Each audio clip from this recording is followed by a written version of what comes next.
Well, ladies and gentlemen, welcome to another great session of the Money Show virtual expo. We are doing what the government allows us to do. We can't meet in person. Our First Amendment right to freedom of peaceful assembly has been abridged. The First Amendment has been violated, but nevertheless, we are here. My name is Mark Skousen. I'm the editor of Forecasts and Strategies. I am a professor of economics, finance, and business at Chapman University. And it's just a thrill to have a little bit of a debate here between Steve Moore and Peter Schiff. So let me introduce each one of them. Steve Moore, I've known for 20 or 30 years, a long period of time. He has been around the Washington scene for many years as the chief economist of Heritage Foundation, as a very important member of the editorial board of the Wall Street Journal, and still writes regularly for the Wall Street Journal, and has written a number of books with Art Laffer and others. Larry Kudlow he's very closely connected with the supply side economics, the ideas of supply side economics. He's an advisor to Trump. And at one point he was nominated to be a member of the Federal Reserve Board. That didn't work out. And I don't know, Steve, if you feel that's, if you would have liked to have had that position, I think, but you know, there's a lot of pressure in Washington, a lot of divisiveness. Before you answer that question, Peter Schiff is also a longtime friend of mine. He is the president and CEO of Europe Pacific Capital. He's based in Connecticut. Steve is based in Washington, D.C. I'm out here in California. So we're from all over the country. And Peter Schiff is a great author. I think his best book is The Real Crash. That's just my personal opinion, but it's a brilliant book that goes into a lot more detail about policy and what is sound economics and what is unsound economics. He's been a regular speaker at the conferences, and his claim to fame, of course, is having called out and predicted the 2008 financial crisis. I particularly remember his big debate with Art Laffer. That was really an exciting moment in his life.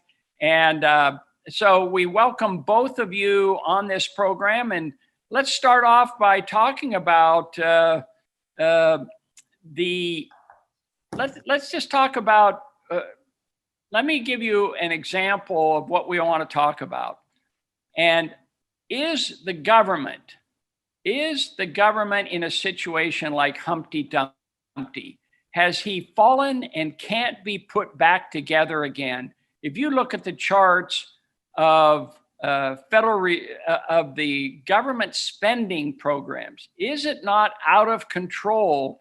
Would this be a case for, can we really put Humpty Dumpty back together again? Steve, let's start with you, since you are a big supporter of Donald Trump. One of the promises he made is that he would balance the budget and reduce the national debt. It's one of the very few things he always makes a point that he tries to keep his promises, but that's obviously one that he hasn't been able to keep.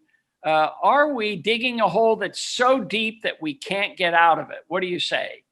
Hey, Mark, Peter, great to be with you, my friend. Well, that's a great question and something I've been pondering a lot. In my earlier session today, I showed the charts about how government was out of control, that for the first time in American history, if we pass this $2 to $3 trillion spending bill, which they call a stimulus, that would bring government spending at the federal, state, and local level to, by my calculations, somewhere between 50 and 53% of GDP. Now think about that. Everybody ponder that for a minute. That means for the first time in American history, the government sector of our economy would be larger than the entire private output of every private worker and private business. That's a scary thing to think about. It's something that I would say that someone like Bernie Sanders, who's an avowed socialist, I don't think even in his wildest dreams we'd ever see an experience like that where the government would be larger than the private sector. Both sides, both Republicans and Democrats, have drunk the soup, the Kool-Aid in Washington that says that government spending is a stimulus. I'm here to tell you, as I've said for 25 years, government spending doesn't stimulate anything except government. And I believe that the government spending actually, on balance, has been negative for the economy. There were a lot of mistakes in that CARES Act. I did support, Mark, a lending program for businesses because it was an extraordinary event with, caused by government of shutting down the economy, which, by the way, just as an aside, I think will go down in history as the greatest calamity in the history of our country. We all wanted to get serious about protecting the health, safety of our people, but shutting down businesses and shutting down the economy and isolating people was a horrific idea that probably, in my opinion, had social costs that were multiple times greater than any social benefit. So I guess the answer is yes, we have dug ourselves into a huge hole, but I do believe we can survive this. I do think we can put Humpty Dumpty back together again.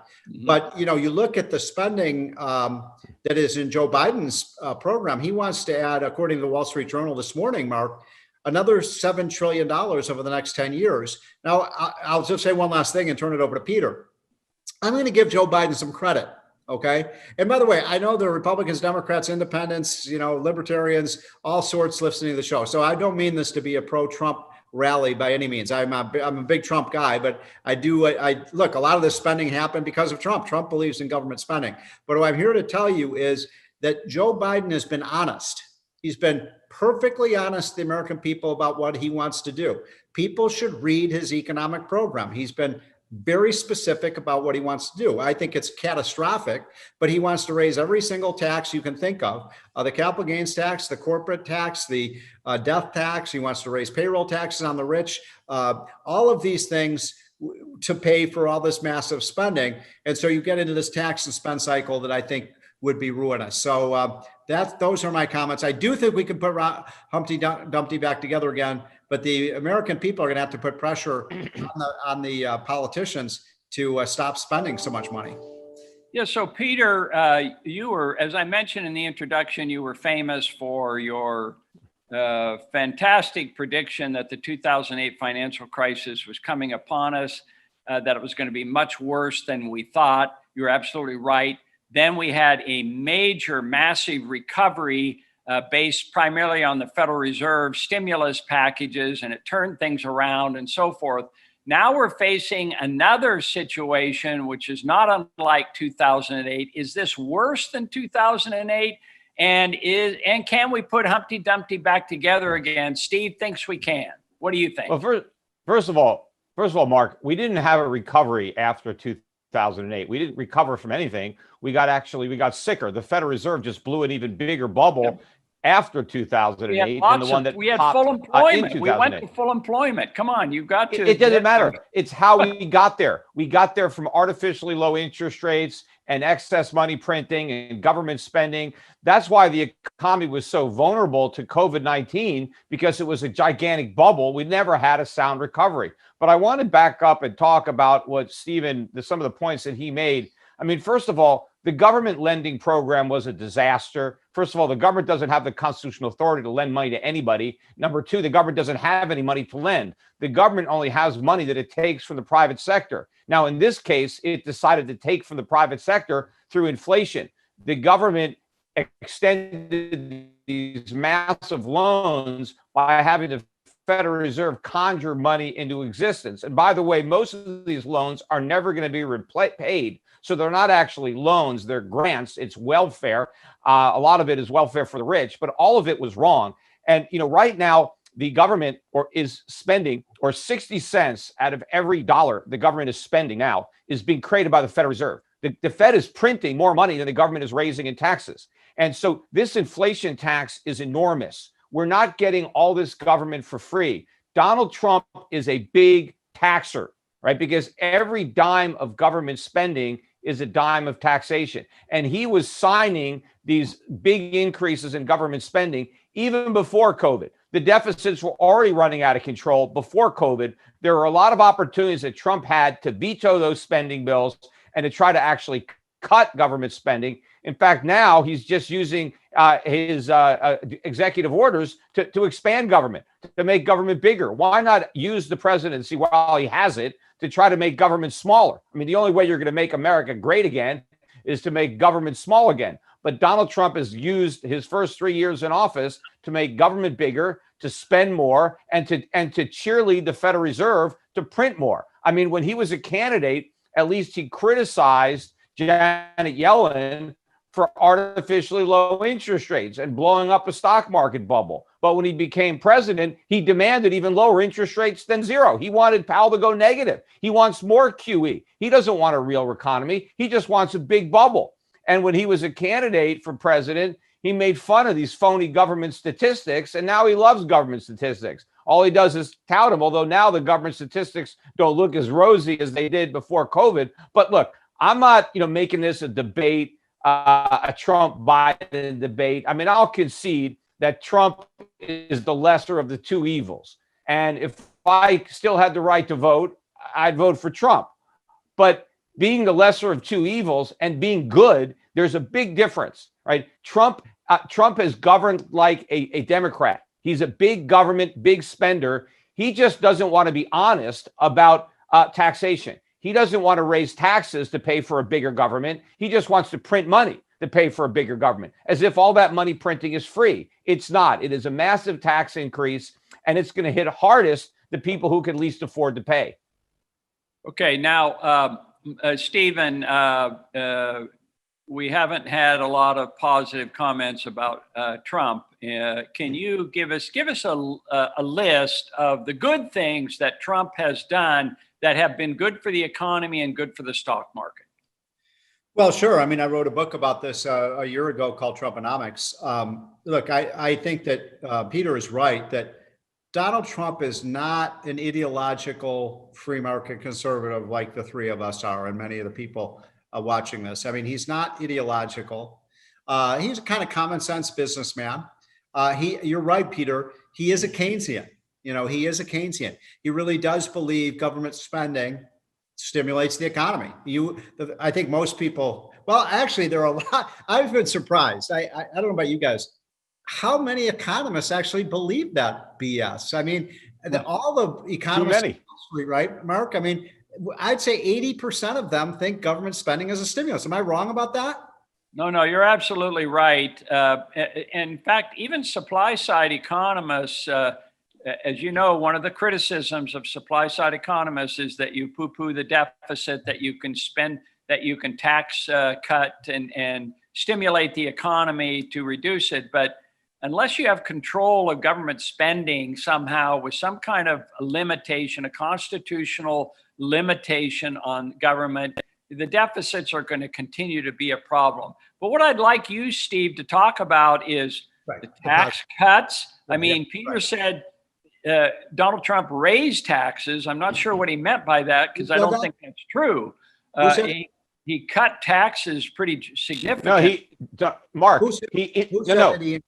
Mark, my point is that government spending equals taxation. Right. That every dollar the government spends is a dollar the private sector has to finance. So that's the spending, that's the taxes. I will concede that he cut income taxes, but he increased government spending. And so the income tax cut is a lie. He's financing government through inflation. The Fed is taking our purchasing power rather than the government taking our money. Right, but you have to see the supply side argument, Peter, that Stephen makes and so on, is that when you change marginal tax rates, it can stimulate the economy, it can grow the economy in legitimate ways that can be self-financing. So to what extent are those tax cuts a good thing? I mean, if Biden gets in, he eliminates completely the corporate tax break, the long-term capital gains. I mean, can investors survive with no long-term capital gains rate and paying up to 40, 50%? in taxes? The Biden tax rates are a disaster. But the problem is, Mark, we need to cut government spending. Trump actually signed on to increases in government spending. At the same time, he was cutting taxes. What Trump needed to do is reduce government spending first, eliminate departments, eliminate agencies, reduce spending. And then after you relieve the taxpayer of the burden of paying for government, then you can cut taxes. You can't just cut taxes and increase spending. That's what he did. Okay, but I'm talking about incentives. You don't understand incentives. Believe me, I do. If you cut the marginal tax rate, you do encourage productivity. Do you follow me on that? Yes, I understand if you lower the top rate, you could get more revenue, but he increased government spending. So even if he got more revenue from the tax cuts, he gave it up by increasing government spending. Okay, so Steve, Where are the cuts to government spending? Where are the cuts to entitlements? We didn't get any.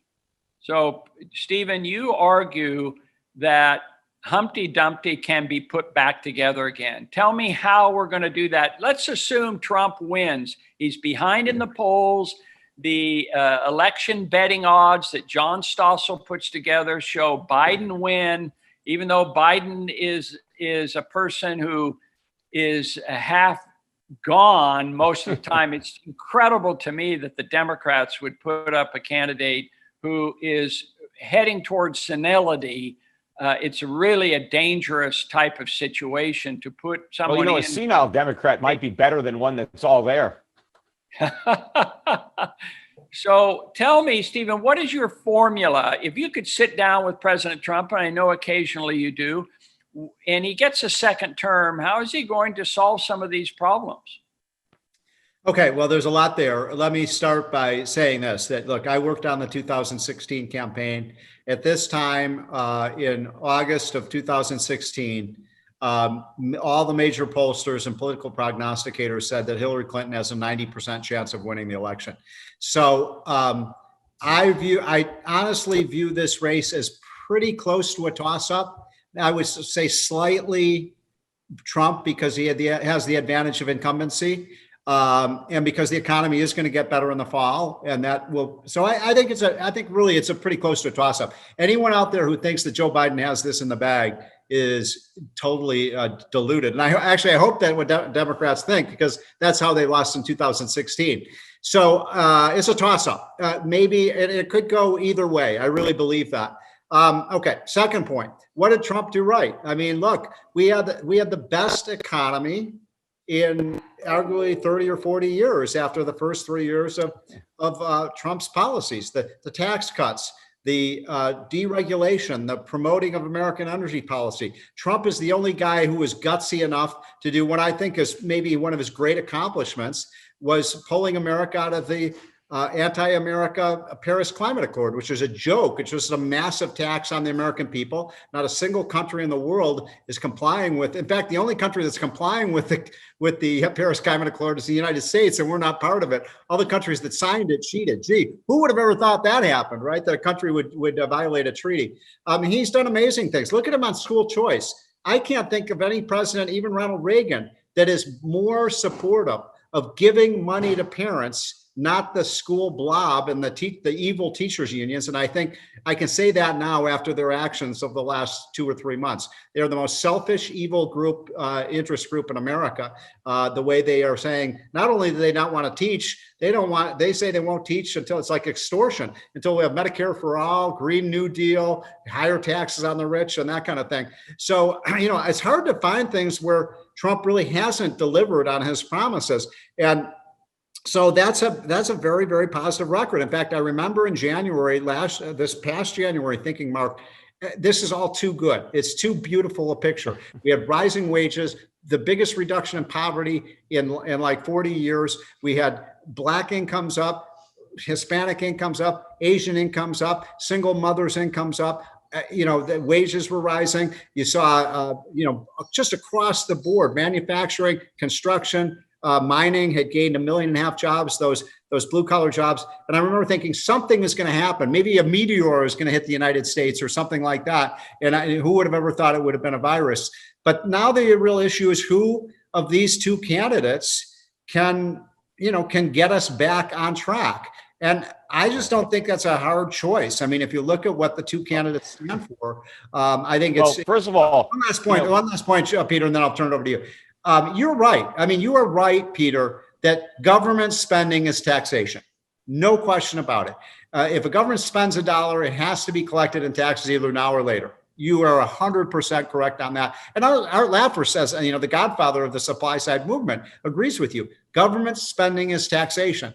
And that's why government spending doesn't stimulate the economy, because all you're doing is basically taking, if the only way that the government can give you, Mark, $1 is to take the $1 away from me or someone else, right? I mean, the government doesn't create any resources. And so, I am troubled by the massive increase in spending, but I think we've done a really good job on the tax and regulatory side, and just having a president who is pro-business. And that matters a lot. I mean, look what happened to consumer confidence, small business confidence. Literally the day Donald Trump was elected, many of you have seen my charts on this, it just went through the roof. I think if you see Biden elected president, you're going to see the day after that, the biggest decline in small business confidence, maybe in American history.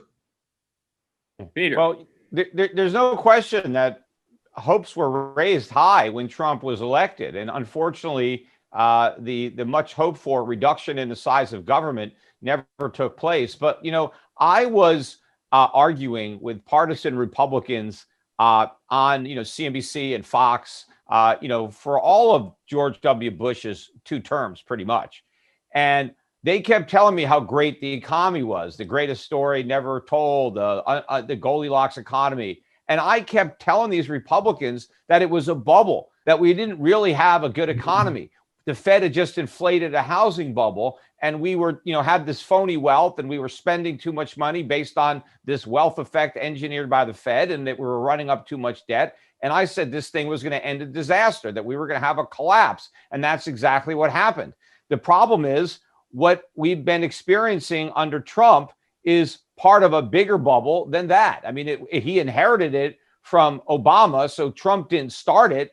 But he didn't do anything to change the dynamics. As I said, he became a cheerleader for the Fed to continue to blow air into the bubble, especially when the bubble started to deflate on its own in the fourth quarter of 2018, after the Fed had finally returned interest rates up to maybe 2%, and they had shrunk the balance sheet a little bit. Then everything started to collapse. And then Donald Trump was beating up Powell. We need rate cuts. We need 0% rates. We need more QE. And Trump and Powell obliged. And then, of course, when COVID hit, we went all the way to 0 and QE4, which is already bigger than QE 1, 2, and 3 combined, which is another, forecast that I had from the beginning. But we can't confuse a bubble with legitimate economic growth. Yes, you can temporarily reduce the unemployment rate. You can goose up the stock market and make everything look good on the surface, but beneath the surface is a disaster waiting to happen. And unfortunately, this disaster has already started,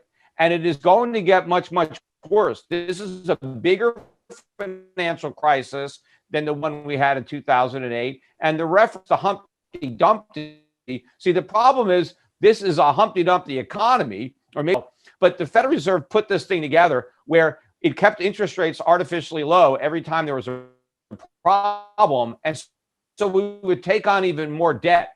But the more debt we have, the harder it is for the Fed to allow interest rates to rise, because every time there's a problem, the solution is more debt. But the problems always start because too much debt. And instead of allowing the debt to be restructured and defaulted and having a real recovery, we just encourage even more debt. And so now we're at a point where, we can't even afford any interest rate that's positive. We have so much debt that the most we can afford is 0. And in fact, most of the debt has to be monetized by the Fed because there's not enough private buyers to buy up this negative yielding bonds in real terms. And I think we're headed for a real crisis this time, a dollar crisis, which will set off a sovereign debt crisis. And this is going to be so much more severe. And it could even start before Trump finishes his term. I mean, we are living so close to the edge right now. It's hard to tell whether we're going to fall off before the end of Trump's term or after. I think, Peter, there is something that you have overlooked, and that is how major corporations dealt with the 2008 financial crisis. There's a number of things that major corporations and small businesses did They cut their costs to the bone. They became much more productive, much more efficient. Look at the amount of cash that corporations, even today, Microsoft, Apple, Google, and so on, if you look at the amount of cash, it is far exceeding what existed 10 or 20 years ago. So they're in much better financial shape than they have ever been to deal with these crises. You totally ignore that sort of thing. Well, first of all, a lot of the cash was actually borrowed. So they have cash on their balance sheet because they issued debt to get that cash. I mean, a lot of companies have done that because the debt is so cheap. But proof of the matter is, look what happened after COVID-19 hit, right? As soon as these companies lost some revenue, they were broke. They didn't have a big savings that they could fall back on. Look what happened to the bond market. The bond market imploded. The government had to come in, or they didn't have to, but they did because they were afraid to buy up all these bonds because the market, there was no cash there. There was no, and American citizens too. Everybody is living paycheck to paycheck. Once upon a time in America, people had 6 months, a year's worth of living expenses in the bank. So they go without a job for a few months. It was no big deal. But now nobody can go without a paycheck. That's it. The minute you're not getting paid, you got no money to pay your rent, to pay your mortgage, to make your car payment or your credit card debt or your student loans. The entire economy is levered up thanks to all these years of artificially low interest rates. Let me kind of respond. Look, this is the area where Peter and I, fundamentally disagree.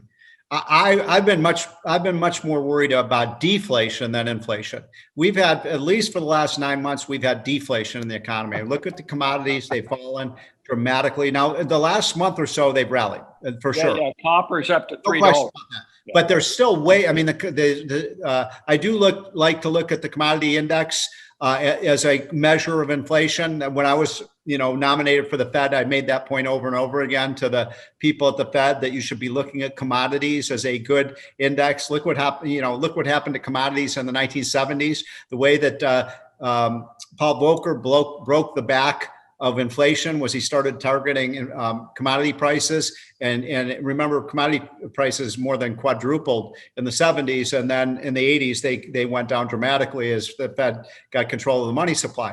So the issue really, to me, is if you look at commodity prices, they signal almost no inflation. Now, I know the last month or so we've seen a tick up of inflation, but prior to that there was actually deflation. There was the commodity prices were falling. Now, here's why I disagree with you, Peter, and something that you and I have talked about and debated for the last couple of years, and I just don't know if I've ever gotten a satisfactory answer.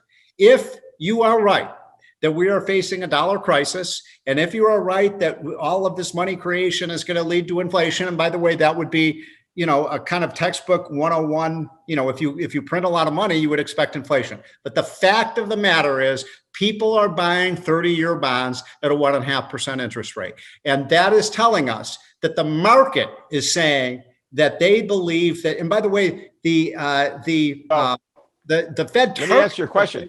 Is two. Let me just finish this. The Fed has basically said they want 2% CPI, and we've been below that consistently. We've been at least at most half of that level. And the fact is, you can say that there's inflation. I can say that there's deflation. But what the market is telling us is there's zero indication of inflation. People wouldn't be buying 10-year Treasury bills at 1%, and they wouldn't be buying 30-year Treasury bills at a rate of 1.5% if they thought we were going to have 4, 5, 6% inflation. All right. Let me respond to this. And first of all, we know inflation by definition is the expansion of the money supply. So that's what we have. The Fed is inflating. Prices can move in reaction to inflation, but you can't look at the bond market and say, oh, interest rates are low, so there's no inflation. The Fed is manipulating the bond market. The Fed is buying all these bonds. If the Federal Reserve was not in the market buying treasuries, and there were actually people investing their own money in long-term treasury bonds at these low rates, maybe you would have a point. But the only reason interest rates are so low is because the Federal Reserve is artificially suppressing them.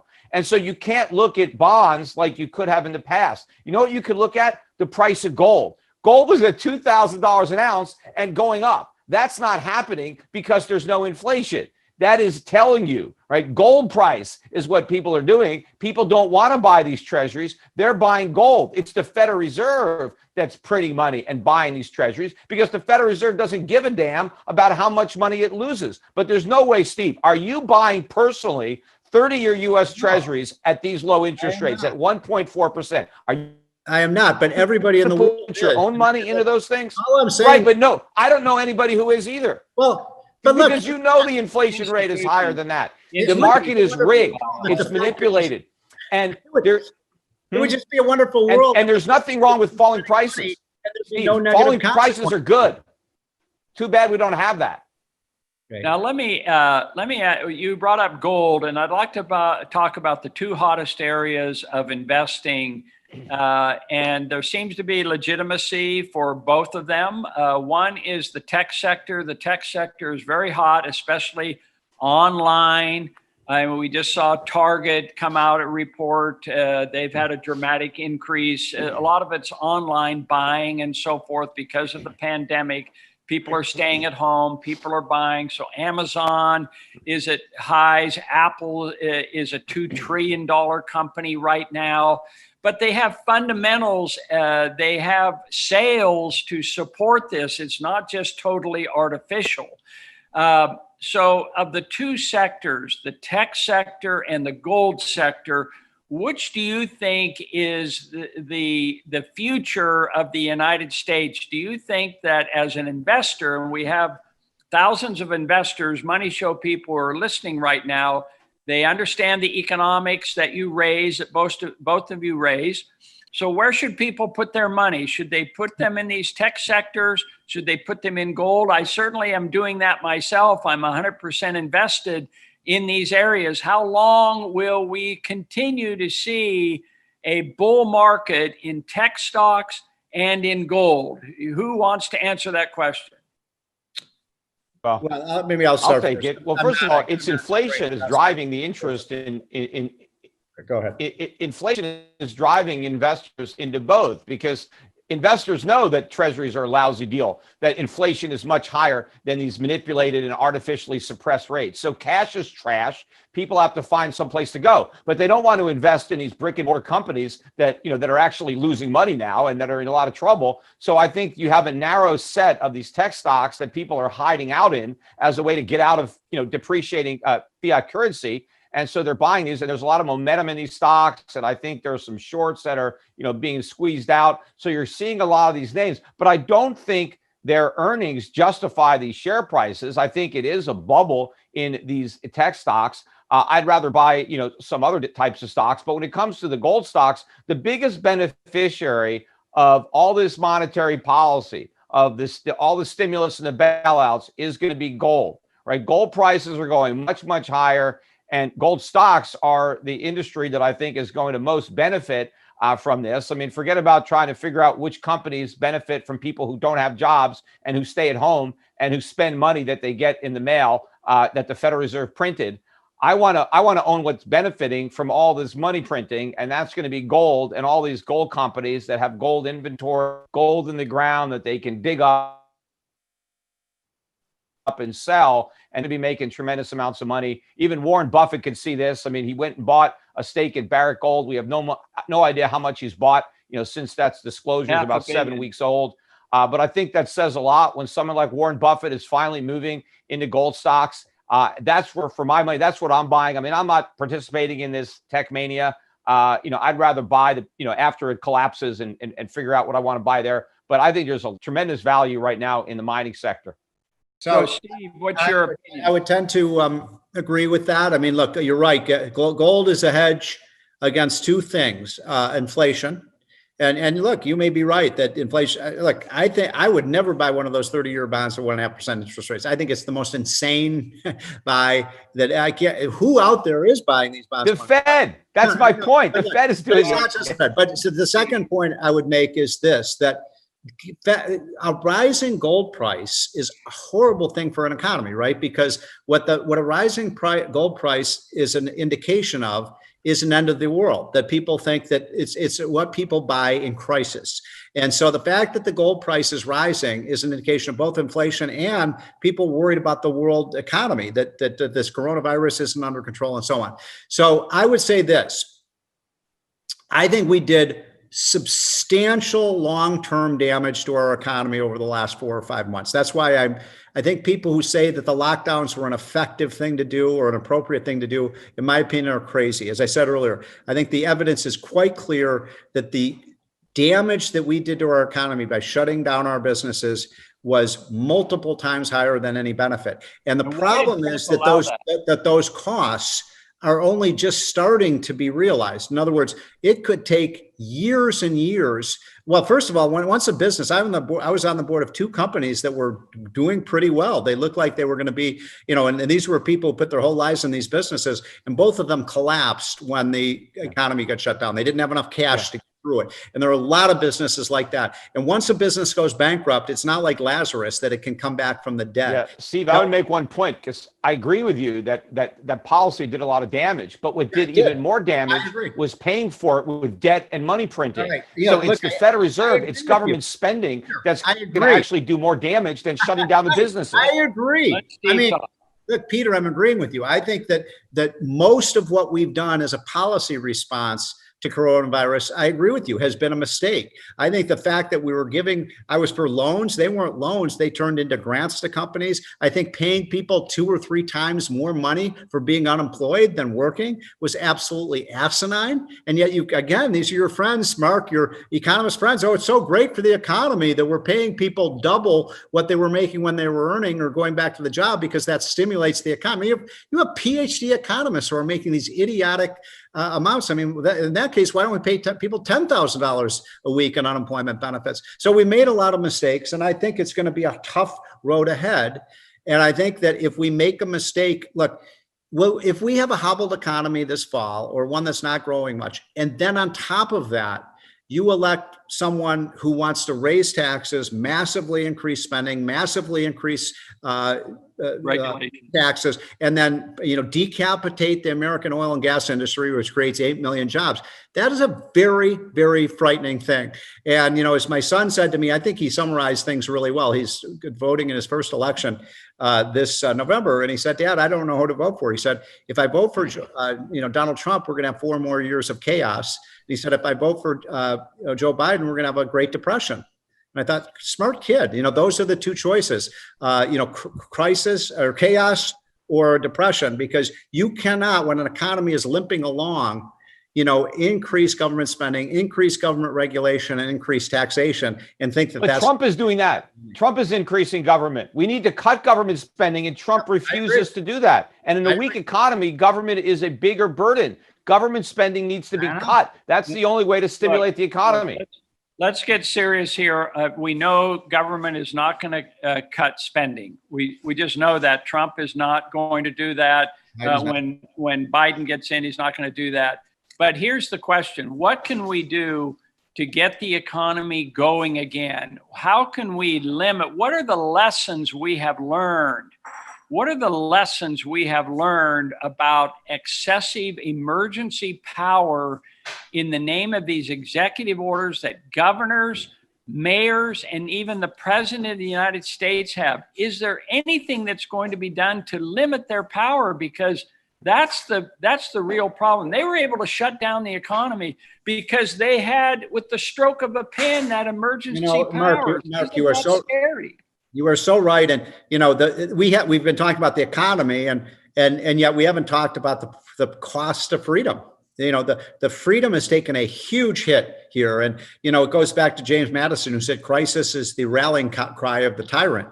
And that was never more true than what we've seen in the last 4 months, that anytime there's a crisis, government almost always does the wrong thing. And they did it again here. And that's, I think Peter is right. I mean, the most important thing right now is we need to keep the tax rates low, but we have to start cutting government spending. Government spending is crowding out private investment. It's crowding out private employment. It's amazing to me, by the way, if you look, Mark, at the Q2 numbers on the GDP, The sector of the economy, the only sector of the economy that really grew other than technology was government. And by the way, just one little kind of interesting aside.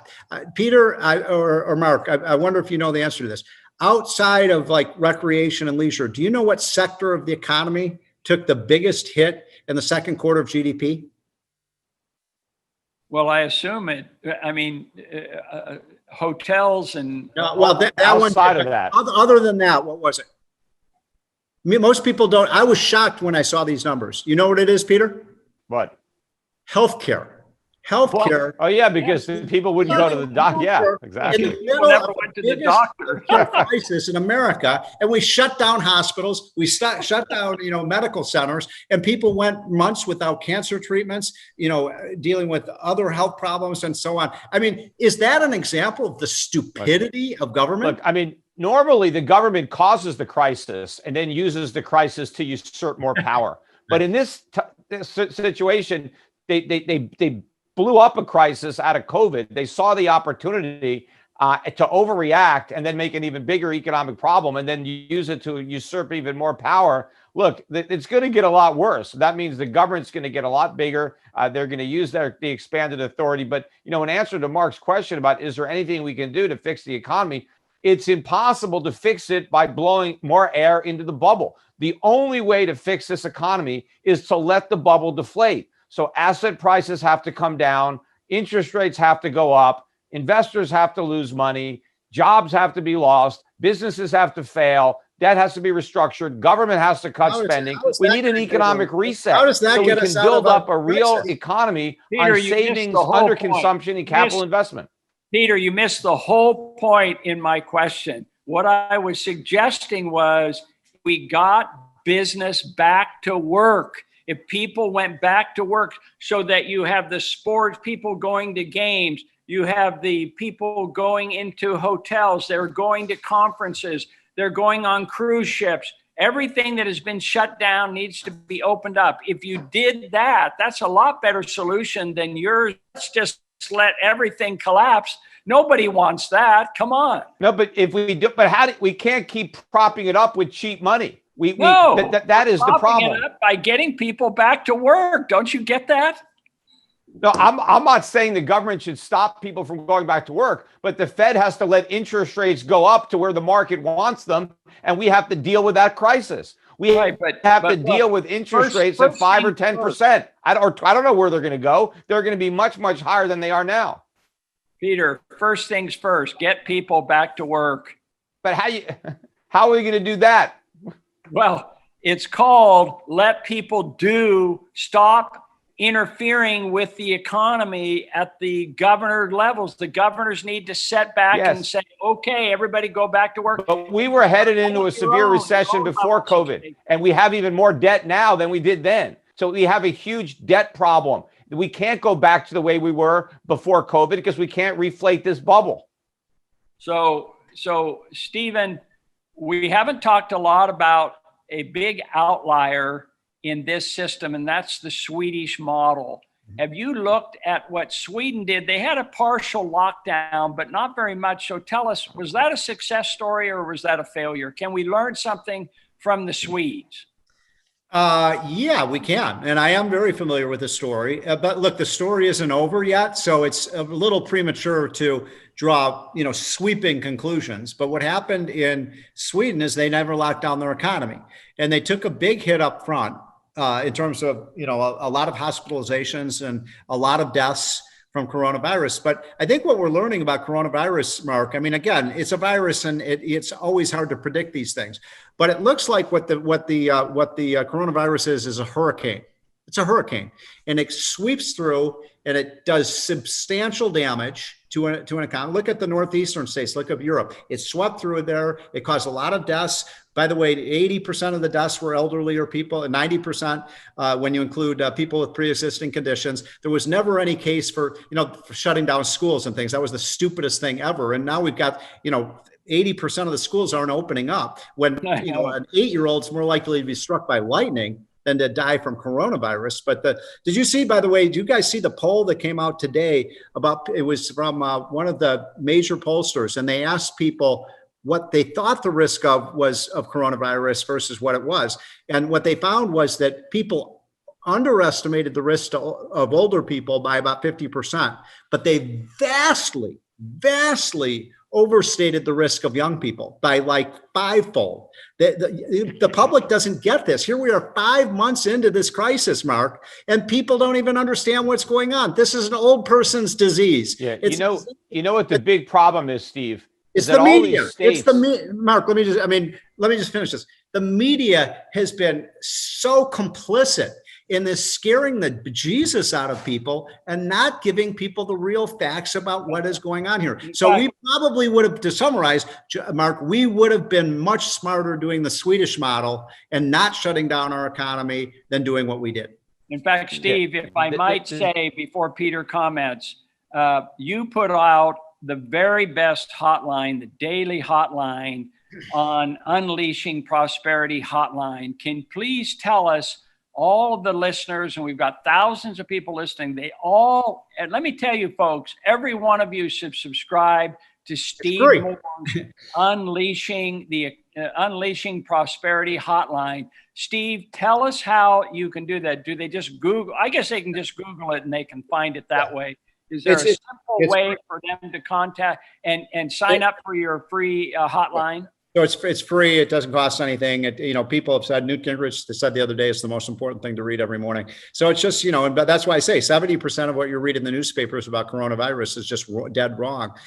So it's just go to Committee to Unleash Prosperity website, Committee to Unleash Prosperity, and just, click on the button saying you want the newsletter and you get it for free. And you can read it if you want to or not, but we've had very positive response on it. I read it every morning. I look forward to it every morning, and you include all kinds of great things in there. I'll tell you, it is the best source of information. So just Google it, Unleash Prosperity Hotline or Steve Moore, one of those things. Yeah. You'll be able to pull that up. And by the way, I did mention Google. A lot of your people should know about DuckDuckGo. I don't know how many of you know about this alternative search engine. But Google keeps track of everything you type in that you follow and so forth. If you use the other search engine called DuckDuckGo, they keep total privacy. They will not keep track of anything that you Google. This well, you wouldn't be Googling it. You'd be DuckDuckGoing it. Yeah, that's right. Exactly. Yeah. So, Peter, are you an alarmist or are you a skeptic when it comes to this coronavirus? And do you think, to what extent is politics playing a role here? Look, I certainly think the government has used this as an opportunity to expand its authority and its power and really test the limits of what it can do. They've overreacted. I'm sure there is a health threat here, but I think it's been exaggerated. But here's the real problem, right? Sweden did a real cost-benefit analysis and decided on a cause of action. Nobody in America did that, especially the state legislatures or governors, because nobody looked at the cost of the shutdowns. They just looked at, we can save some lives, so let's shut everything down. And they didn't weigh the costs, even including lives that were lost because of the shutdown. Right. I mean, there are people that died because of the shutdown. And so it's not just dollars and cents. But the reason no one did a cost benefit analysis is because Donald Trump and the Federal Reserve made a mistake. What Trump should have said is, hey, you states can do whatever you want, but don't expect any money from the federal government. Yes. So California, if you want to shut down, you figure out how to pay for it. The federal government's not going to do it. And the Federal Reserve should have said, we're not going to. So any state that wants to shut down, you deal the buck to somebody else. It's because everybody thought the money was coming from free. The Fed was going to bail everybody out. Government was going to bail everybody out. That's why everybody had no problem shutting down. If these governors knew they had to deal with the cost, then they would have had a far more rational approach to dealing with this crisis. Peter, you're 100% right about that. I could not agree more. And by the way, Trump did make a smart decision in allowing states to establish their policies. And you had these very blue states that locked down everything, and they kept things locked down because they figured, oh, the federal government's going to write us a big check. And the reason I'm against a blue state bailout, which is what is being debated right now, Mark, in Washington, is how big that blue state bailout. Just to give you a sense of where that is, the Democrats want $900 billion. Right, but we shouldn't have done the PPP either. We shouldn't have done the supplemental unemployment. Well, we shouldn't have sent anything. Let the local government should have done that. I agree, but $900 billion is what the Democrats want. Republicans want to spend about $200 billion. They're far apart. But I know, but it's the problem is ideologically, it's the same thing. Once you concede the argument that government spending helps, then you look stingy when you don't want to spend more. What the Republicans have to say is we don't want to spend any money because it hurts. Okay. I think that's bad for the economy. That's a valid point. All I'm saying is that this is going to be the big fight, and if we give money to blue states, we're only enabling them to continue to stay shut down. One last point. I mentioned this earlier, but it's really important to give you a sense of how deranged some people are. Who is the Federal Reserve Bank president in Minneapolis? What's his name? Kachorian or something like that? Yeah. What's his name? Do you know? I'm not sure, but he wrote a big. Is that Kashkari? Kashkari? Is he? He's the guy who ran for governor of California a couple of years ago. Anyway, he's a big muckety muck with the Fed Reserve. He runs the Minneapolis Fed. And he had a major piece in the New York Times a week ago Sunday that got massive publicity. And he argued, this is a top economist in the country. He argued what we need to do now is lock down the entire U.S. economy. That was Kashkari. He's the biggest fool on the Fed. 4 to 6 weeks. Don't overrate him. That would be catastrophic. I mean, that would cause millions of jobs to go away. It would destroy millions of businesses. It would be, it is such a lunatic idea that it's frightening to me that people are actually thinking that way. Yeah, he could be the next Fed chairman in Biden administration. Exactly. We've got 8 minutes left, and we just have a few minutes left. And let's talk about the November elections, because the election betting odds now indicate that the Democrats are going to take over all 3 branches of government, including the Senate. Do any of you buy that? Is there any chance? You mentioned that Trump would win, but maybe he'll face a hill now, Capitol Hill, that will be Democratic on both the Senate and the House side, which means that all the Supreme Court nominees will be the Democrats' favorites and so forth. How serious of a risk? We've already talked about the tax increase risk.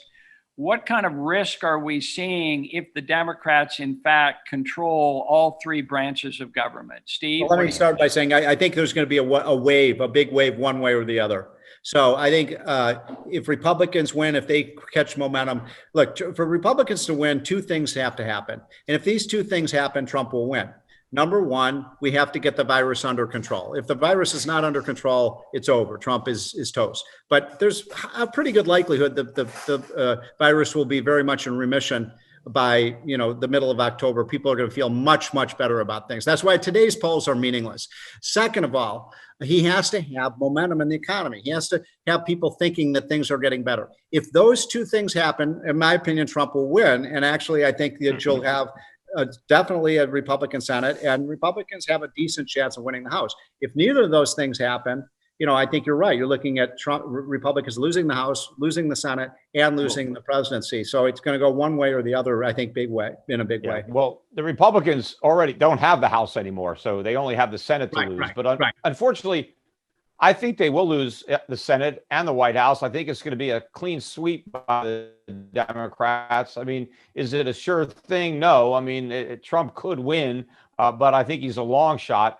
And it's a very bad situation. Things are going to get a whole lot worse when the Democrats have the Congress and the White House. And the problem is, at least when Barack Obama was there, you did have in 2010, you had the Tea Party Republicans that came back, and they really, put some type of brake on deficits and on government spending, and really saved Obama from making even bigger mistakes. But those Republican Tea Party guys are gone. I mean, they've already sold their souls to the devil here. There is going to be no Republican opposition to the deficits. I mean, after all, they didn't oppose the deficits when Trump was president. How can they possibly oppose them when Biden is president? So they're going to have a blank check to spend as much as they want.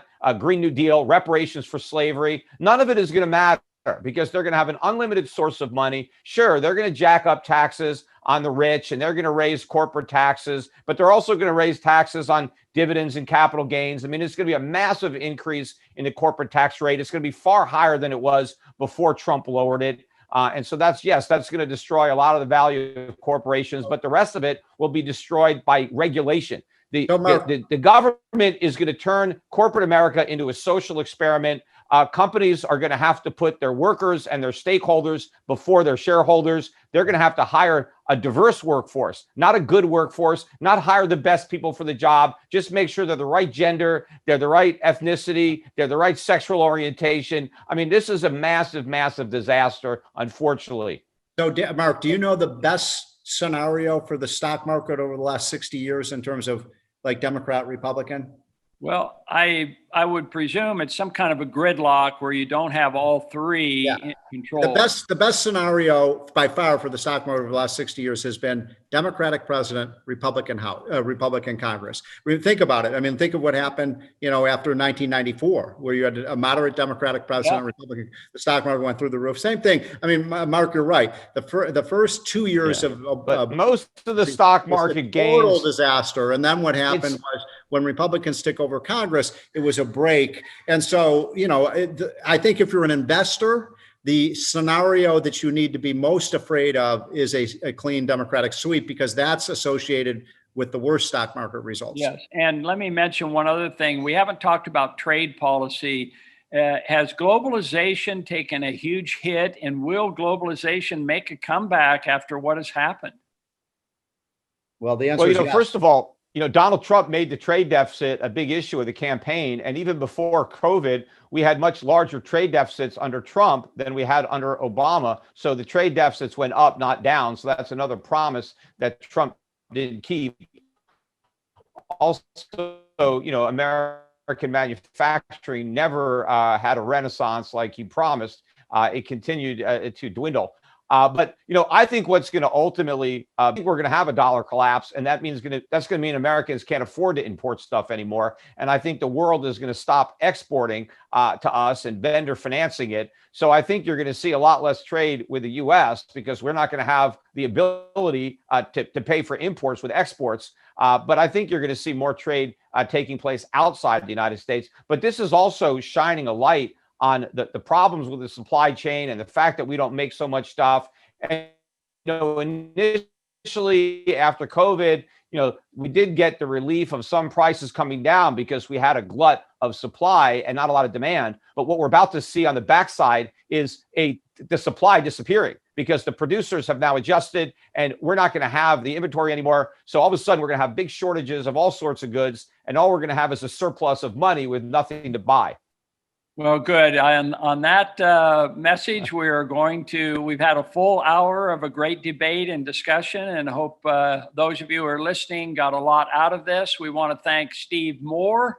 We want to thank Peter Schiff, and this is Mark Skousen. Thank you for listening, and we will see you soon.